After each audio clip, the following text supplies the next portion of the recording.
Hi, இந்த video எதுக்கு அப்படின்னா, நான் என்னோட குழந்தைய சும்மா பால்வாடிக்கு அழைச்சிட்டு போயிட்டு அங்கே அவன் என்ன பண்ணுறான்னு சொல்லி பார்க்கலான்ட்டு ஒன் டே வந்து பால்வாடிக்கு அழைச்சிட்டு போயிருந்தேன்.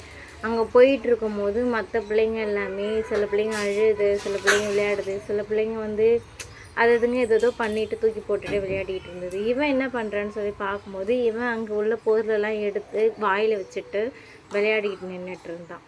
சரின்னு சொல்லிட்டு நானும் என்ன பண்ணலான்னு சொல்லிட்டு பார்த்துட்டு கொஞ்ச நேரம் சரி அவனை வச்சுருப்போன்னு சொல்லிட்டு பார்த்துட்டு இருந்தேன். குழந்தைங்கனாலே அழகு தானே, எல்லாம் எவ்வளோ ஜாலியாக விளையாடிட்டு ஒன்று ஒரு ஒரு வேலையை பார்த்துக்கிட்டு கம்முன்னு அதுன்னு பண்ணிகிட்டு இருக்குது. இங்கே அவன் பக்கத்தில் ஒரு பிள்ளை ஒரு பிளாக் இல்லைன்னா நேவி ப்ளூ கலரில் ஒரு ட்ரெஸ் போட்டிருக்கல, அந்த பிள்ளைய நல்லா பார்த்துக்கோங்க. அந்த பிள்ளை என்ன பண்ணுது அப்படின்னா, அவன் கையில் வச்சுருக்கிற பொம்மையை வச்சுக்கிட்டு என்னோடய குழந்தைய வந்து அடிக்கிறான். வெயிட் பண்ணி பாருங்கள், நல்லா தெரியும்.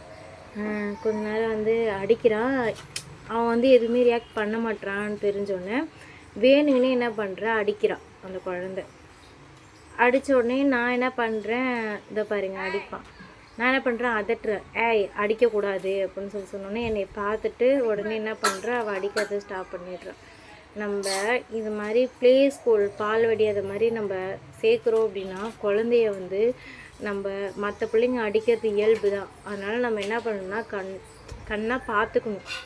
அப்படி இல்லைன்னா நல்லா பார்த்துக்கிற இடமா பார்த்து சேர்த்து விடணும். இல்லைன்னா நம்ம குழந்தைய வந்து நம்ம தான் பார்த்துக்கணும், பத்திரமா வச்சுக்கணும். அதுக்காக தான் இந்த வீடியோ போட்டிருந்தேன். உங்களுக்கு பிடிச்சிருந்துச்சுன்னா லைக் பண்ணுங்கள். எனக்கு வந்து எதுவுமே இதை வந்து ஹேட் பண்ணணும், இந்த குழந்தைய வந்து இது பண்ணணும்லாம் கிடையாது. குழந்தைங்கன்னா அடித்து விளையாடுறதுலாம் சகஜம். நம்ம தான் வந்து அதை பெரிய பிரச்சனையாக இது பண்ணிக்காமல் நம்ம தான் நல்ல ஒரு இடமா பார்த்து சேர்த்து விடணும். நான் இது பக்கத்தில் இருந்தனால நான் அதை பார்த்துட்டு அவளை அதட்டினேன், அவ்வளோதான். அப்புறம் என் குழந்தை வந்து ஜாலியாக வந்து பால்வாடியில் விளையாட ஆரம்பிச்சிட்டான். நான் இன்னும் ஒரு 2 வருஷம் கழித்து தான் பால்வாடியில் வந்து சேர்த்து விடலான்னு இருக்கேன். நீங்கள் அதை பற்றி என்ன நினைக்கிறீங்கன்னு கமெண்ட்டில் சொல்லுங்கள். ஓகே, நான் ரெகுலராக வீடியோ போடணும் அப்படின்னா எனக்கு நீங்கள் ஃபஸ்ட்டு ஃபாலோ பண்ணுங்கள். நானும் நிறைய கண்டென்ட்டில் வீடியோ போடணும்னு ஆசையாக இருக்குது.